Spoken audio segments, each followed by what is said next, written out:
네, 말씀 보시겠습니다. 오늘은 사사기 13장입니다. 15절에서 25절까지 보시겠습니다.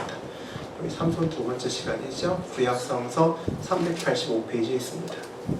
네, 한 절씩 교독하겠습니다. 제가 먼저 15절 봉독합니다. 마노아가 여호와의 사자에게 말하되 구하옵나니 당신은 우리에게 머물러서 우리가 당신을 위하여 염소 새끼 하나를 준비하게 하소서 하니 여호와의 사자가 마노아에게 이르되 내가 비록 나를 머물게 하나 내가 내 음식을 먹지 아니라 번제를 준비하려거든 마땅히 여호와께 드릴지니라 하니 이는 그가 여호와의 사자인 줄을 마노아가 알지 못함이었더라. 마노아가 또 여호와의 사자에게 말하되 당신의 이름은 무엇이니까 당신의 말씀이 이루어질 때에 우리가 당신을 존귀히 여기리이다 하니 여호와의 사자가 그에게 이르되 어찌하여 내 이름을 묻느냐 내 이름은 기물자라 아니라. 이에 마노아가 염소 새끼와 소재물을 가져다가 바위 위에서 여호와께 드리매 이적이 일어난지라 마노아와 그의 아내가 본즉 불꽃이 제단에서부터 하늘로 올라가는 동시에 여호와의 사자가 제단 불꽃에 휩싸여 올라간지라 마노아의 그의 아내가 이곳을 보고 그들의 얼굴을 땅에 대고 엎드리니라.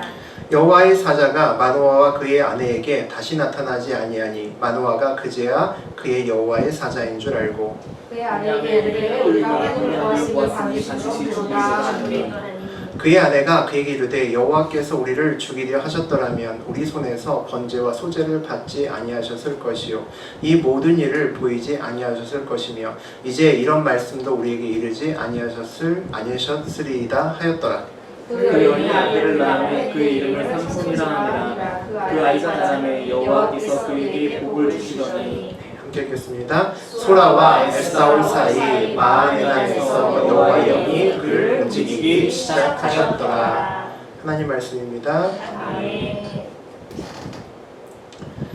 사사기 13장 15절에서 25절까지 보셨습니다. 우리 그 내용 가지고 하나님의 인도에도 풀리지 않는 인생길, 하나님의 인도에도 풀리지 않는 인생길이라는 제목으로 함께 은혜 나누겠습니다. 우리 오늘 이제 삼손의 이제 두 번째 시간입니다. 오늘 삼손의 이야기와 또 14장 아주 초반까지 삼손의 실제적인 어떤 일까지 함께 나누겠습니다. 우리 지난 시간에 마노아의 집안에 하나님의 사자를 보내셨습니다. 하나님께서 사자를 보내셔서 여호와의 사자가 찾아왔죠. 마노아의 아내가 여호와의 사자를 보고 하나님의 사람을 보았는데 선지자가 왔는데 사람 같지 않고 천사 같았다라는 그런 느낌을 받았습니다. 그리고 그 사람이 아들을 낳는다라고 그렇게 메시지를 전하고 사라졌죠. 그 마노아가 그 남편이 아내의 말을 듣고 나서 다시 나에게 나타나달라고 그렇게 기도를 합니다. 그 낳을 아이에게 우리가 어떻게 행해야 될지 알고 싶다라고 이야기를 하죠. 근데 가만 생각해 보면 왜 다시 나타나달라고 했을까 조금 의문이 듭니다. 어차피 아내에게 나타났고 아내에게 한 말씀을 다시 한번 와서 전할 뿐인데 왜 나타나게 다시 한번 꼭 와달라고 그렇게 간절히 기도를 했을까? 왜 그러셨을 것 같습니까? 마노아가 아내를 믿지 못하는 거죠. 아내는 지난 시간에 얘기했던 것처럼 술을 즐기고 부정한 것을 먹는 그런 여인입니다. 그래서 여호와의 사자가 임신기간에는 제발 술도 먹지 말고 부정한 것 먹지 말라고 두 번이나 신신당부하는 장면을 우리 지난 시간에 봤습니다. 믿기 어려운 여인이죠. 그러니까 그 여인의 말만 듣고 여태까지 아기가 생기지 않았는데 아들을 주겠다는 말을 쉽게 믿기 어려웠을 겁니다. 마노아 부부에게 다시 하나님께서 여호와의 사자를 보내시죠. 그리고 삼손을 아들로 줄 것을 확신을 시키십니다. 그 여호와의 사자가 돌아가기 전에 그 다음 이야기가 오늘 함께 읽었던 이야기입니다. 우리 15절 함께 읽어보겠습니다. 마노아가 여호와의 사자에게 말하되 구하옵나니 당신은 우리에게 머물러서 우리가 당신을 위하여 염소 새끼 하나를 준비하게 하소서 하니 마노아가 놀랍게 기쁜 소식을 알려준 여호와의 사자에게 음식 대접을 하겠다고 합니다. 음식 접대를 한다는 것은 앞에 있는 사람이 여호와의 사자가 아니라 사람으로 생각한다는 거죠. 천사가 아니라 음식을 먹을 수 있는 사람이라고 생각한다는 겁니다. 그러니까 선지자라고 생각하는 거죠. 마노아의 아내는 그 여호와의 사자를 처음 봤을 때 하나님 사람을 만났는데 사람 같지 않고 하나님 사자 같다라고 했었는데 마노아는 그냥 사람이라고 생각을 합니다. 선지자라고 생각하는 거죠. 마노아의 아내보다 마노아가 영적으로 더 둔감하다라는 느낌이 듭니다. 우리 16절 같이 한번 보겠습니다. 여호와의 사자가 마노아에게 이르되 내가 비록 나를 머물게 하나 내가 내 음식을 먹지 아니하리라. 번제를 준비하려거든 마땅히 여호와께 드릴지니라 하니 이는 그가 여호와의 사자인 줄을 마노아가 알지 못함이었더라.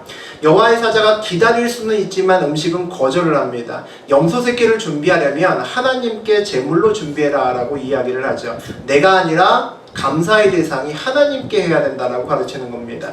아들을 주시는 분은 내가 아니라 나를 보내신 하나님이 주시기 때문이죠. 우리는 인생을 살아가면서 감사의 대상이 누구인지 확실히 알아야 됩니다. 내 앞에서 기쁜 소식을 주는 사람도 있고 세상에서 나에게 물질적인 도움을 주는 사람도 있습니다. 나를 좋은 길로 인도해서 그런 신호를 주는 사람들도 있습니다. 그런 모든 사람들에게 우리는 감사해야 됩니다. 또 우리에게 어려운 일이 있을 때 우리와 함께 기도해 준 사람들도 있습니다. 동역자들도 있죠. 그들에게 역시 감사해야 됩니다. 그러나 그것을 허락하신 하나님께 진정으로 먼저 감사와 번제를 온 마음을 다해서 드릴 수 있어야 된다는 얘기죠. 감사에도 우선순위가 있다는 이야기입니다.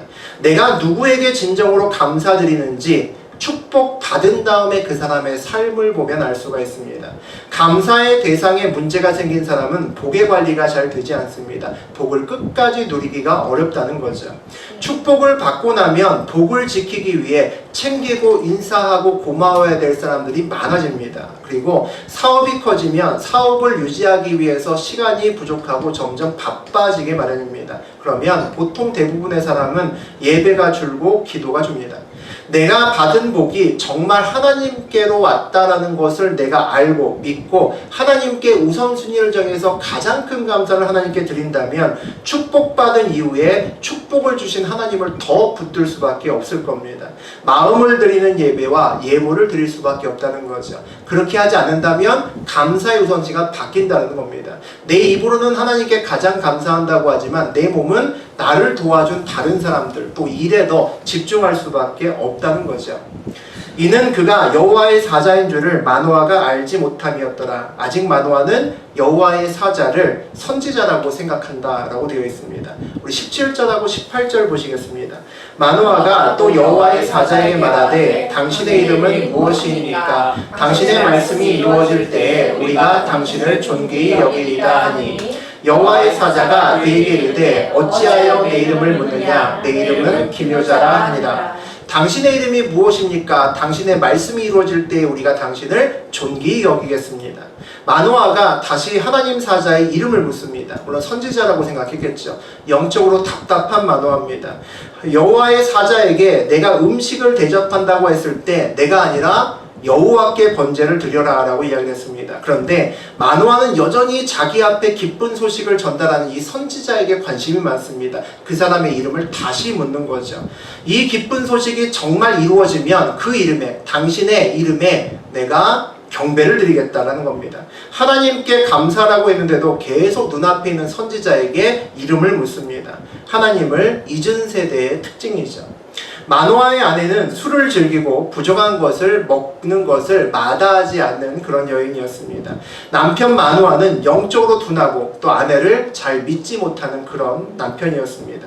우리 입장에서 보면 참 믿음 없는 콩가루와 같은 집안이다라는 생각도 들 수 있습니다.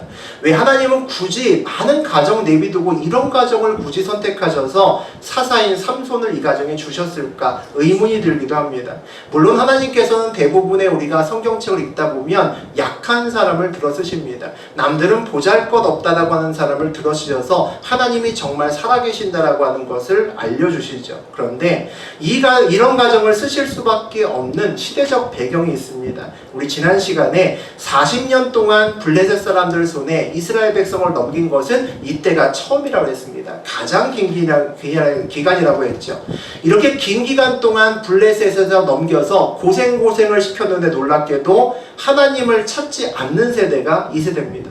하나님께 부르짖고 하나님께 울부짖지 않는, 하나님을 돌아보지 않는 세대가 이 세대라는 거죠. 이 마노아의 가정이 이 세대를 대표하는 가정이라는 겁니다. 하나님의 사자를 보내도 알아보지도 못하고 하나님께 감사드리라고 해도 그저 사람만을 쳐다보고 있는 이 가정이 지금 현재 이 세대를 대표하고 있는 가정이라는 겁니다. 마노아가 자기의 눈앞에 있는 사람에게 집중하는 이유는 뭘까요? 마노아의 마음이 하나님께 있는 것이 아니라 그가 전하는 기쁜 소식에 있게 됩니다. 있기 때문에 하나님이 잘 보이지 않는 거죠. 옛날에 제가 이런 비유를 한번 든 적이 있습니다. 한 아이가 있습니다. 딸기를 굉장히 좋아하는 아기가 하나 있습니다. 아빠가 그 아기 두 손에다가 딸기를 쥐어줍니다. 아이가 기뻐서 딸기 주고 어쩔 줄을 몰라 합니다. 아빠가 아이의 손에서 딸기를 다시 가져옵니다. 아기가 자기의 손에 딸기가 없는 것을 보고 딸기가 없는 빈손을 자기 빈손을 보면서 엉엉 울기 시작합니다. 아버지가 아기의 손에 주어준 딸기는 딸기지만 아버지의 사랑이었습니다. 그 딸기를 통해 아버지의 사랑을 아이에게 준 겁니다. 아기가 그 딸기가 아버지가 주는 것이고 아버지의 사랑인 줄 알았다면 딸기가 없는 자기의 빈손을 보고 울 필요는 없습니다. 아버지가 있으면 되는 겁니다. 아빠가 있으면 언제나 나에게 그 딸기를 주시기 때문입니다. 하지만 딸기만 보이는 아기는 울 수밖에 없습니다. 자기 빈손에 딸기가 없기 때문에 울 수밖에 없는 거죠. 우리가 이 사건에서 또 하나 기억해야 될 것은 아빠는 딸기를 손에 쥐고 아이가 웃을 때나 딸기 없이 빈손을 보고 울 때나 처음부터 끝까지 아기만 보고 있었다는 겁니다. 우리는 내 손에 쥐어진 딸기가 아니라 하나님 아버지를 볼 수 있는 눈이 있으셔야 됩니다. 그래야 내 손에 딸기가 들려있던 딸기가 없는 빈손만 보이던 상관없이 당당하게 주님의 길을 갈 수가 있기 때문입니다. 하나님만 보이면 괜찮은 마음을 가질 수 있게 됩니다. 그래야 이 세상을 하나님 자녀답게 살 수가 있습니다. 우리에게 기쁜 소식을 주는 사람, 그 사람 때문에 기뻐하는 것이 아니라 기쁜 소식을 애초에 주시는 하나님 때문에 기뻐할 수 있다는 이야기죠. 어찌하여 내 이름을 묻느냐? 내 이름은 기묘자라 라고 이야기를 합니다. 다시 번역을 하면 여호와 사자가 대답을 하는데 이름을 묻으니까 내 이름은 비밀이야 이렇게 얘기를 하는 겁니다. 이름이 없다는 거죠. 알려주지 않는다는 겁니다. 여호와의 사자의 이름은 네가 기억할 필요 없다는 겁니다. 이 이름 갖고 있어봐야 알아봐야 네 인생에 도움 안 된다는 겁니다. 네가 기억할 오직 한 분은 하나님밖에 없다라는 거죠. 우리에게도 이런 자세는 아주 중요합니다. 우리는 우리의 이름을 널리 알리기 위해서 이 땅을 살아가는 사람이 아닙니다. 우리도 세상에 마찬가지로 복음의 소식, 기쁜 소식을 전하는 사람들입니다. 복음을 전하는 우리의 입과 복음을 살아내는 우리의 삶에서 예수의 이름이 널리 퍼져야 됩니다. 내가 사는 것이 아니라 내 안에 예수로 살아간다는 것이 이런 삶이죠. 내 이름으로 사는 것이 아니라 예수의 이름으로 살아가는 삶을 우리는 살아야 되는 것입니다. 우리의 이름을 바꾸고 정체성을 예수로 바꾸어 산다는 것이 우리 하나님 백성인 우리가 걸어가야 될 길인 거죠. 우리 19절과 20절 보시겠습니다. 이에 마노아가 염소 새끼와 소재물을 가져다가 바위 위에서 여호와께 드리매 이적이 일어난지라. 마노아가 그의 아내가 본즉 불꽃이 제단에서부터 하늘로 올라가는 동시에 여호와의 사자가 제단 불꽃에 휩싸여 올라간지라. 마노아가 그의 아내가 그것을 보고 그들의 얼굴을 땅에 대고 엎드리니라. 마노아가 염소 새끼와 소재물을 가져다가 바위 위에서 여호와께 드리매 이적이 나타난지라 라고 되어 있습니다. 여호와의 사자의 말씀대로 마노아가 하나님께 제물을 드렸습니다. 염소 새끼와 그리고 곡식을 가져다가 제사를 드렸던 거죠. 불꽃이 바위 위에서 시작돼서 제물을 모두 태우고 하늘로 올라갑니다. 동시에 여호와의 사자도 불꽃과 함께 사라졌습니다. 이와 같이 이적을 보이신 이유가 뭘까요? 하나님께서 마노아가 바친 제물을 받으셨다는 것을 알려주는 거죠. 하나님께서 마노아의 감사를 기쁘게 여기셨다는 것을 알려주는 겁니다. 감사의 대상이 나다, 하나님이라는 것을 하나님이 알려주신 겁니다. 우리 21절과 22절 보시겠습니다. 여호와의 사자가 마노아와 그의 아내에게 다시 나타나지 아니하니 마노아가 그제야 그가 여호와의 사자인 줄 알고 그의 아내에게 이르되 우리가 하나님을 보았으니 반드시 죽으리로다 하니. 마노아가 그제야 그가 여호와의 사자인 줄 알았다라고 되어 있습니다. 마노아의 아내는 첫 만남에서도 천사인 것 같다라고 낌새를 채는데 마노아는 한참 동안도 알지 못하고 여전히 선지자라고 생각하다가 그 사람이 불꽃 속에서 마술처럼 확 사라지니까 그것을 본 다음에야 사람이 아니구나, 여호와를 얘기했으니까 여호와가 보내신 사람, 천사구나라는 것을 그때야 알았다는 겁니다. 그 전까지는 사람이라고 생각했다는 거죠. 그의 아내에게 이르되 우리가 하나님을 보았으니 반드시 죽으리로다. 구약에서 보면 하나님을 본 사람은 죽는다라고 이야기를 합니다. 마노아는 여호와의 사자를 자기가 보았으니 난 이제 죽겠다라고 생각하는 것 같습니다. 아무리 보아도 마노아는 영적으로 참 둔한 것 같습니다. 여호와의 사자도 굉장히 늦게 알아보고 여호와의 약속이 무엇인지도 잘 모르는 것 같습니다. 여호와의 사자가 한 번도 아니라 2번이나 이곳에 온 이유가 뭡니까? 마노아의 가정에 아들을 주시겠다는 겁니다. 하나님의 뜻을 전하러 온 거죠. 아들을 주겠다고 하는데 아들을 낳기 전에 죽일 리가 없죠. 지금 죽으면 아들은 누가 낳는단 말입니까? 마노아는 기본적으로 영적인 눈이 너무나 어두운 사람입니다. 거의 이 정도 되면 사후종 스타일인 거죠. 알 수가 없는 그런 마노아의 모습을 우리가 볼 수가 있습니다. 우리 23절 같이 보겠습니다. 그의 아내가 그에게 이르되 여호와께서 우리를 죽이려 하셨더라면 그의 손에서 번제와 소제를 받지 아니하셨을 것이요 이 모든 일을 보이지 아니하셨을 것이며 이제 이런 말씀도 우리에게 이르지 아니하셨으리로다 하였더라. 우리를 죽이려 하였다면 우리 손에서 이런 제사를 받으셨겠습니까? 아내가 이야기를 합니다. 마노아의 아내가 마노아에게 논리적으로 훨씬 더 자세하게 설명을 하는 거죠. 제사도 받으시고 기적도 보이시고 아들도 어떻게 가르치라고 말씀하셨는데 우리를 죽이실 리가 있겠냐라고 묻습니다. 술을 먹고 다른 주님을 붙들고 있어도 마노아 아내가 더 현명하다, 그리고 영적으로는 오히려 더 밝다라는 느낌이 듭니다. 마노아는 번제와 소제, 제사는 지내지만 그 방법은 알지만 하나님을 모르는 사람 같습니다. 하나님을 모르는 사람이 어떻게 온전한 제사를 드릴 수 있을까요? 그의 제사는 온전하기는 어려웠을 겁니다. 하나님의 사자가 전해준 정말 기쁜 소식, 물론 아들을 준다라고 하는 놀라운 기쁜 소식이 있었지만 더 기쁜 소식은 그 아들을 통해서 이스라엘 백성들을 블레셋의 손에서 건지겠다라는 겁니다. 그런데 이 사실은 여호와의 사자가 처음 얘기한 이후로 이 가족들에게, 이 부부들에게 다시 거론되지 않습니다. 영적으로 무디다는 거죠. 이들은 아들을 받는 데에만 초점이 맞춰져 있다는 겁니다. 삼손이 앞으로 이 나라에 어떤 일을 행하고 이 아이가 무슨 일을 해야 될 아이인지를 잘 모르고 있다는 겁니다. 우리가 예배를 드리고 봉사하고 헌금하고 찬양하고 기도하는 것 등 우리 많은 것들을 주께 바치려고 애를 씁니다. 그 바치는 이유는 모두 하나님을 우리가 더 잘 알기 위해서입니다. 그리고 하나님과 더 친밀해지고 하나님의 뜻을 더 잘 알기 위해서 우리가 그렇게 사는 겁니다. 하나님을 더 알고 친밀해지면 나를 위한 기쁜 소식은 더불어서 함께 오기 마련입니다. 우리가 무엇을 우선순위로 삼고 우리가 무엇을 먼저 봐야 되는지 항상 우리가 바로 알아야 된다는 거죠. 우리 24절과 25절 보시겠습니다. 그 여인이 아들을 낳음에 그의 이름을 삼손이라 하니라. 그 아이가 자라매 여호와께서 그에게 복을 주시더니 소라와 에사우 사이 마하네단에서 여호와의 영이 그를 움직이기 시작하셨더라. 그 아이가 자라매 여호와께서 그에게 복을 주시더니라고 되어 있습니다. 그렇게 영적으로 무딘 마노아의 가정에 하나님께서는 약속대로 아들을 주십니다. 삼손이라고 하는 아들을 주시죠.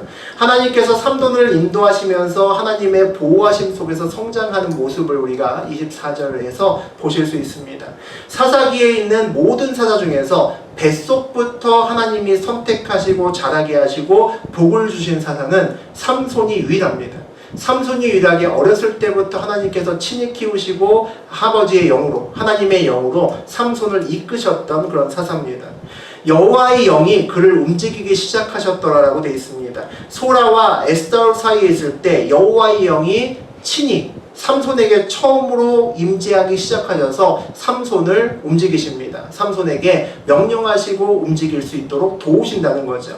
여호와의 영이 임한 삼손이 블레셋 사람들이 있는 곳으로 내려갑니다. 내려갈 때 이것을 읽고 있는 우리는 어떤 상상을 할까요? 이 멋진 삼손이 여호와의 영에 힘입어서 블레셋 지방으로 내려갔으면 야, 블레셋 지방 이제 난리 나겠구나. 여기서 블레셋 지방 수백 명은 죽이고 오겠구나, 뭐 이런 생각을 할 겁니다. 가서 멋진 전투가 벌어지지 않을까, 그런 생각을 누구나 하는 이 대목에서 아주 놀라운 일이 벌어집니다. 우리 1절과 2절 보시겠습니다. 삼손이 딥나에 내려가서 거기서 블레셋 사람들의 딸들 중에서 한 여자를 보고 올라와서 자기 부모에게 말하여 이르되 내가 딥나에서 블레셋 사람의 딸들 중에서 한 여자를 보았사오니 이제 그를 맞이하여 내 아내로 삼게 하소서 하매 삼손이 딥나에 내려가서 거기 블레셋 사람들의 딸 중에서 한 여자를 보고라고 되어 있습니다. 딥나는 원래 그 이스라엘의 12지파 중에서 단지파에 속한 땅입니다. 그러니까 12지파에게 분배한 땅 중에서 이 딥나라는 땅이 단지파에 분배된 그런 땅이란 얘기죠. 그래서 단지파의 기업으로 받은 땅입니다. 그런데 단지파가 이 땅을 지키지 못합니다. 블레셋과의 싸움에서 져서 땅을 빼앗기고 일부는 다른 지파에 도망가서 살고 일부는 블레셋의 지배 아래 더부살이하는 원래 자기 땅인데 그 땅을 남에게 뺏기고 거기서 종살이하는 그런 입장이라고 보시면 됩니다. 삼손이 그 지방에 놀러 간 겁니다. 그리고 한 여자를 보고 반한 거죠. 무엇에 반했을까요? 블레셋 여자의 믿음에 반했을까요? 마음에 반했을까요? 뭐에 반했을까요? 외모에 반했겠죠. 내려가는데 너무 아름다운 여자가 한눈에 반하는 그런 여자가 있었다는 거죠. 그를 맞이하여 내 아내로 삼게 하소서 하매라고 되어 있습니다. 하루 딥나에 내려가서 여자를 보고 오더니 아내로 삼겠다고 부모에게 떼를 씁니다. 만나서 사귀어 보지도 않고 얼굴만 보고 외모만 보고 와 이쁘다 내 아내 삼아야겠네 결혼해야겠다 라고 아버지에게 이야기한다는 겁니다. 여러분이 이 얘기를 들으면 무슨 생각이 듭니까? 정말 아무 생각 없구나 라는 생각이 드는 거죠. 여자와 결혼을 하게 되는데 그 여자가 어떤 사람인지 알지도 못하고 그냥 얼굴 보고 이쁘니까 그 여자랑 결혼하겠다라고 하는 겁니다. 삼손이 부모에게 이야기한 것은 허락받기 위해서 한 것은 아닙니다. 상의하기 위해서 한 것이 아니라 거의 통보하듯이 얘기하는 것을 볼 수가 있습니다. 그 시대에 만약에 삼손이 아버지한테 얘기하지 않고 결혼할 수 있었으면 그냥 결혼했을 겁니다. 그런데 신랑이 신부를 맞이하기 위해서는 큰 돈이 필요했습니다. 당시의 문화는 신랑 쪽에서 아버지가 신부 쪽으로 가서 큰 재산을 띄워주고 잔치를 크게 베풀고 딸을 데려오는 풍습이 있었습니다. 그것을 해야지만 결혼할 수 있었던 거죠. 그러니까 부모의 재산이 필요했던 겁니다. 그러니까 돈이 없는 삼손이 아버지께 가서 땡깡을 놓을 수밖에 없었다는 거죠. 삼손은 날 때부터 나시린이었습니다. 나시린은 하나님께서 선택하신 거룩한 사람이란 이야기입니다.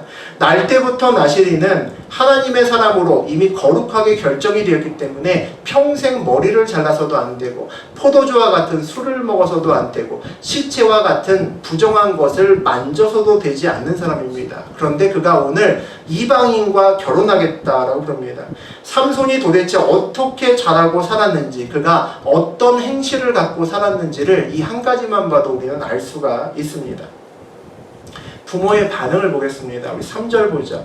그의 부모가 그에게 이르되 내 형제들의 딸들 중에나 내 백성 중에 어찌 여자가 없어서 내가 할례받지 아니한 블레셋 사람에게 가서 아내를 맞으려 하느냐 하니 삼손이 그의 아버지에게 이르되 내가 그 여자를 좋아하오니 나를 위하여 그 여자를 데려오소서 하니라. 부모가 반대합니다. 마노아의 부모가 반대합니다. 영적으로 둔하고 삶도 별로 거룩하지 않는 그 마노아 부부가 봐도 이건 아닌 것 같은 거죠. 아닌 것 같아서 반대를 합니다. 내 형제들의 딸이나 내 백성 중에 어찌 여자가 없어서 할례받지 아니한 이방인의 블레셋 사람들에게 가서 아내를 구하느냐라고 호통을 칩니다. 우리가 만약에 우리 자녀가 독실한 이슬람 신자나 또는 독실한 남녀 호랑캐교 신자와 결혼한다면 말리시겠죠. 이건 안 된다라고 얘기하시겠죠. 똑같은 겁니다. 내가 그 여자를 좋아하니 나를 위해서 그 여자를 데려오소서. 이게 삼손의 대답입니다. 결혼은 내가 하는 거라는 겁니다. 내가 좋으면 되는 거지 아버지가 살 거 아니라는 거죠. 그러니까 데려오라는 겁니다. 나는 그 여자와 결혼해야겠다는 거죠. 말이 통하지 않는 삼손입니다. 우리 4절 보시겠습니다. 그때 블레셋 사람이 이스라엘을 다스린 까닭에 삼손이 틈을 타서 블레셋 사람들을 치려 함이었으나 그의 부모는 이 일이 여호와께로부터 나온 것을 알지 못하였더라. 하나님의 영이 함께하는 삼손입니다. 하나님의 영에 분명히 이끌려서 블레셋 사람들이 살고 있는 딥나로 내려갔습니다. 멋진 싸움, 아주 근사한 어떤 전쟁을 생각했던 우리의 기대와는 달리 삼손은 딥나로 내려가서 놀다 옵니다. 놀다가 이쁜 블레셋 여자를 보고 와, 저 여자를 내 아내로 맞아야겠다 라고 결심하고 집에 와서 생 난리를 치는 거죠. 우리는 이걸 어떻게 해석해야 될까요? 하나님의 영이 임해도 하나님의 영이 임한 사실도 모르고 하나님의 음성도 듣지 못하는 영적 맹인이라는 생각이 듭니다. 삼손이 그런 사람인 거죠. 하나님이 삼손을 통해서 역사하십니다. 그러나 정작 본인은 아무것도 모르고 하나님과 아무런 상관없이 하고 싶은 대로 사는 것이 삼손입니다. 하나님이 인도하시는 삶을 사는데도 삼손의 삶이 힘들 수밖에 없는 이유가 여기에 있는 거죠. 그의 부모는 이 일이 여호와께로부터 나온 것인 줄 알지 못하였더라라고 되어 있습니다.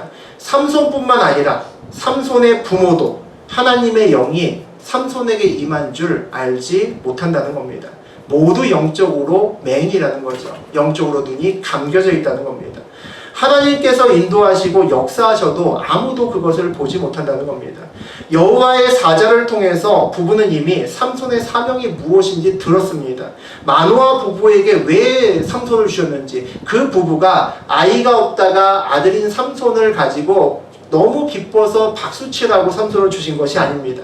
이스라엘을 블레셋에서 구원하기 위해서 삼손을 주셨다라고 분명히 이야기하고 있습니다. 그렇다면 삼손이 블레셋의 여인과 결혼한다고 하면 삼손의 사명에 대해서 이야기했어야 됩니다. 네가 태어난 이유는 블레셋과 싸우기 위해서다. 하나님이 그것을 위해서 우리 가정에 너를 주셨다는 거죠. 이 사명을 감당해야 될 사람이, 블레셋을 때려잡아야 될 사람이 블레셋의 여인과 결혼할 수는 없다라고 말했어야 됩니다. 그런데 부모 어느 누구도 그렇게 이야기하지 않습니다. 블레셋의 여인과 결혼하는 것은 삼손의 사명에 맞지 않은 일입니다. 사명에 반대되는 일이라는 거죠. 사명을 대적하는 일입니다. 삼손은 블레셋 여인과 결혼할 수도 결혼해서도 안 되는 사람이었습니다. 그럼에도 결혼시키겠다고 삼손의 손을 잡고 블레셋으로 가는 아버지, 그리고 따라가는 삼손은 모두 다 영적으로 눈이 감겨진 사람이라는 거죠. 하나님은 이스라엘을 구원하려고 작정하셨습니다. 그리고 구원자로 삼손을 예비하셨습니다. 삼손이 너무나 말도 안 듣고 엉망으로 자기 하고 싶은 대로 일을 하는 그런 삼손인데 하나님은 삼손을 통해서 일을 하십니다. 삼손은 아마 어릴 때부터 자라날 때 너는 나실인이야, 너는 나실인이야, 너는 하나님의 사람이야 라는 이야기를 아마 수도 없이 귀가 따갑게 들었을 겁니다. 삼손은 아마 몰라, 귀찮아, 하나님이 알아서 하시겠지, 그러고 아마 살았던 것 같습니다. 그러니까 자기 하고 싶은 대로 살고 살았다는 거죠. 듣는 삼손도 말하는 부모도 나신이 정말 무엇을 말하는지 잘 알지 못했던 것 같습니다.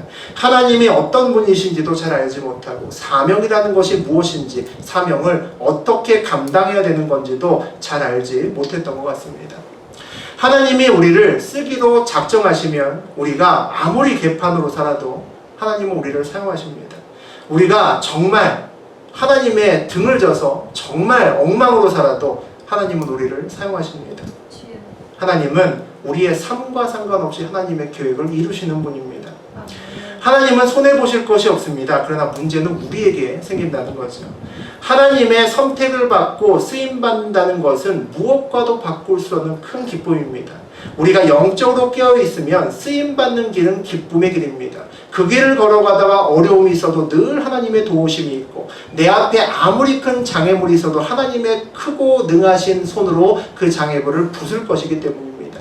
길이 없는 곳에 길을 내시고 사막에서도 강을 내시는 분이 하나님이시기 때문입니다. 내 인생의 길에서 하나님의 손을 볼 수 있는 그런 길이라는 거죠. 하지만 영적으로 어두우면 내가 쓰임받으면서도 쓰임받는지도 모른다는 겁니다.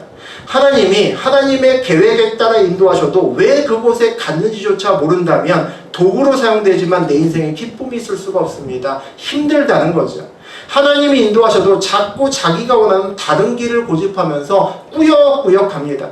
결국 자기가 원하는 길은 다 막힐 수밖에 없습니다. 그는 하나님의 길을 걸어야 되는 사람이기 때문이죠. 그의 입장에서는 인생을 살면서 하나님께 쓰임받으면서 그런 기분이 들 겁니다. 되는 길 하나도 없네. 나는 정말 재수가 없구나. 내 인생은 왜 이럴까? 하는 일마다 안 되네. 본인 인생이 풀리지 않는 거라고 생각할 겁니다. 그가 하나님의 쓰임을 받으면서도 눈이 감겨져 있기 때문이죠. 그때 블레셋 사람이 이스라엘을 다스린 까닭에 삼손이 틈을 타서 블레셋 사람들을 치려 함이었으나라고 되어 있습니다. 영어 성경과 원어 성경에 보게 되면 삼손이 틈을 타서가 아니라 하나님께서 틈을 타서라고 되어 있습니다. 번역에 약간의 그런 문제가 있는 것 같습니다. 그래서 원래 해석은 하나님께서 틈을 타서 블레셋 사람들을 치려 함이었으냐라고 번역하시는 것이 맞습니다. 하나님께서 블레셋 사람들을 치려고 삼손을 이끄셨다는 거죠. 그래서 그를 딥나로 이끄셨다는 겁니다.